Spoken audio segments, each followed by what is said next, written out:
In this video, we will look into the last two ratios under the head solvency. First is the proprietary ratio.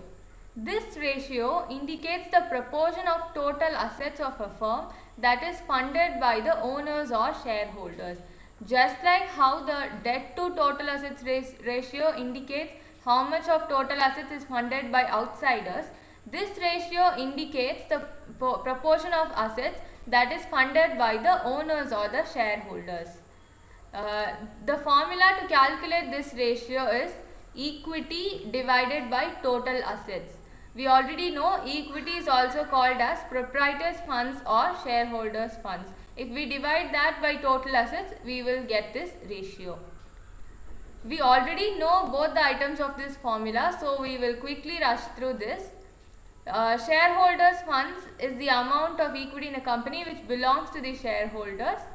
There are two approaches to calculate equity, the equity and liability side approach and the asset side approach. In the first approach, we will add the share capital and the reserves and surplus, and in the second approach, we will find out the total assets first and we will subtract from that the current liabilities and the non-current liabilities. For finding out total assets, we will just add the non-current assets and the current assets. We already know that. This ratio is expressed in proportion. We will see what a higher or a lower ratio denotes. A lower proprietary ratio denotes that a less amount of assets is funded by the shareholders. This indicates a lower safety margin for lenders and it indicates a risky financial position because most of the assets in the firm is financed by outsiders or third parties. A higher ratio denotes a sound financial position because, like we know, a large portion of the assets, when it is funded by the owners or the shareholders, that indicates that the company is financially good. And it also indicates that the firm is less dependent on external sources of finance. We will go back to the case study.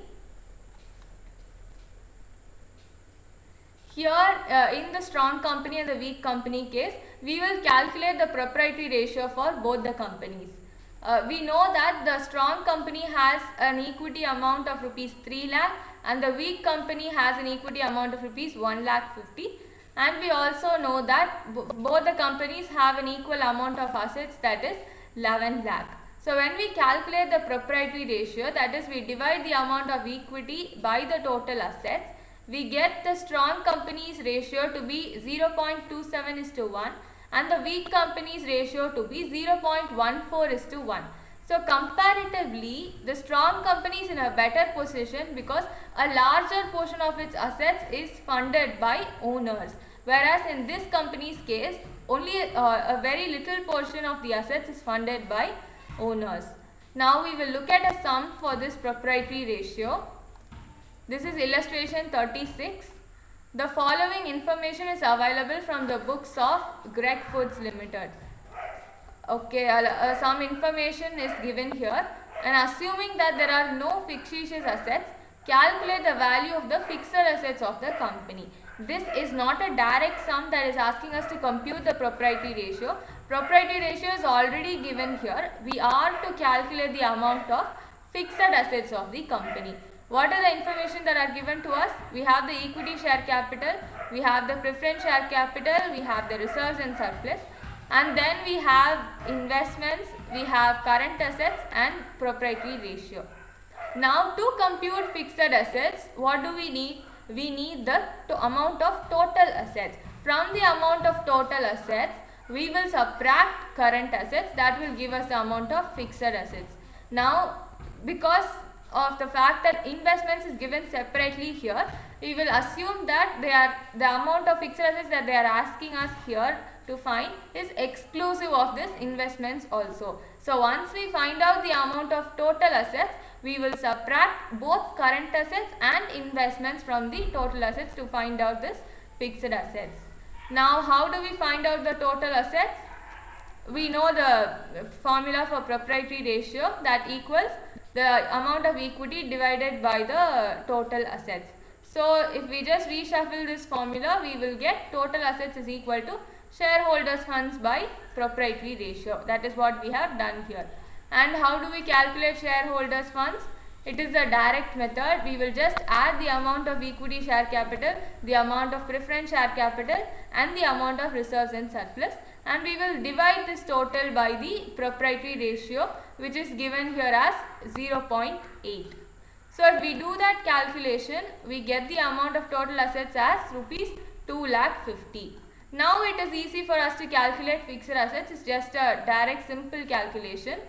From the total assets, we will subtract the amount of investments and the amount of current assets, which is rupees 2,50,000 minus 30,000 minus rupees 70,000. That will give us the amount of fixed assets to be rupees 1,50,000. We are done with the sum. It's quite a simple sum. Moving on to the last ratio under solvency. This is known as the interest coverage ratio. This ratio indicates how many times the interest charges are covered by the profits available to pay interest charges.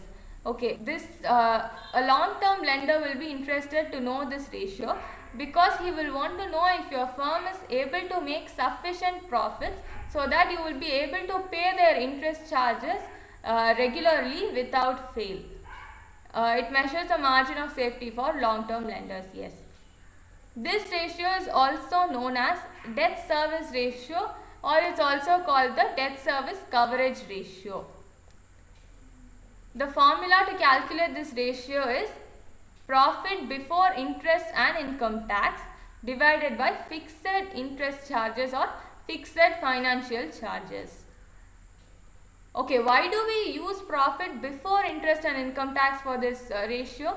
Because this is the amount of profit from which you will be paying out this interest and income tax obligations. That is why we are using the profit before interest and income tax to calculate the interest coverage ratio.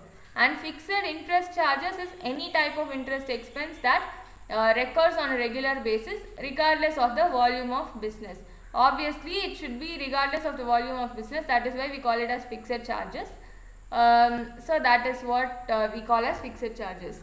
What do we include in fixed interest charges is interest on fixed and long-term loans and also interest on debentures.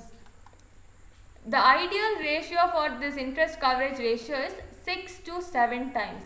It means that the profit available for paying this your interest charges should be at least 6 times of the interest charges, so that you are in a comfortable and safe position to pay your interest charges without any fail.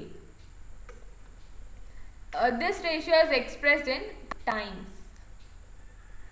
A higher interest coverage ratio denotes more security to lenders because obviously they will know that you will not have any problems in meeting out with their interest charges. When the profit equals interest, it denotes an unsafe position for lenders, because even if the profits fall by a little bit, you won't be able to cover the interest charges, so they will be left unpaid on your interest. And it also denotes an unsafe position for the shareholders, because if your profit is just sufficient to pay your interest charges, then you won't be left with any profits to pay dividends to the shareholders. That is why it also indicates a risky position for the shareholders. Now we will look at a sum for this interest coverage ratio. From the following information, calculate interest coverage ratio and give your comments also. They have given us the profit after interest and tax. They have given us the rate of income tax to be 40%, and they have also given us the amount of debentures, 15% debentures of rupees 2 lakh. Now from this information, we are supposed to calculate the interest coverage ratio. For calculating this ratio, we need the profit before interest and income tax. But what they have given us is the profit after interest and income tax. So what we will do here is, we will do a little bit of reverse working. We will first find out the profit after interest and before tax, and then we will find out the profit before interest and tax. Now friends, if you have a profit before tax of rupees 100 and you are supposed to pay your income tax, what will be the amount of income tax that you will pay? as the rate given here is 40%, you will pay 40 rupees as income tax, and the profit after tax that will be left with you is rupees 60. Similarly, so if the profit after tax is rupees 60, the profit before tax is rupees 100. So likewise, if the profit after tax is rupees 1,98,000, what will be the profit before tax? If we do the calculation, we will get the profit before tax as rupees 3,30,000.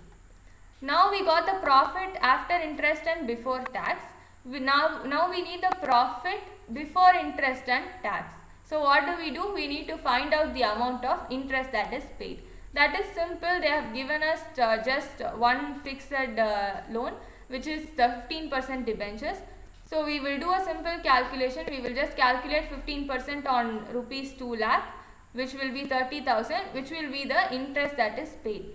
So to compute the profit before interest and tax, we will add rupees 3,30,000 plus rupees 30,000. That will give us a profit before interest and tax to be rupees 3,60,000. So now we have the both the items for this. We have the profit before interest and income tax. We just found that out, and fixed interest charges also. We just have this one item of debt here, so we will consider this item alone to be the fixed interest charges, and we will just substitute both the numbers in the formula, that is rupees 3,60,000 divided by rupees 30,000, which is the fixed interest charge. That will give us the interest coverage ratio as 12 times. As we saw, this ratio is expressed in times. Now in the question they have also asked us to comment on this ratio. Okay, we saw that the acceptable ratio for interest coverage is 6 to 7 times. That is, your profit should be at least 6 times of your interest charge. Now here we know that the profit is 12 times of interest charges, which indicates that the firm is very good. They have more than sufficient profits to pay their interest charges. So it indicates that the long-term solvency position of the company is very satisfactory. So we are done with the interest coverage ratio also. Now we have completed the solvency category. In the next video, we will move to the activity ratios.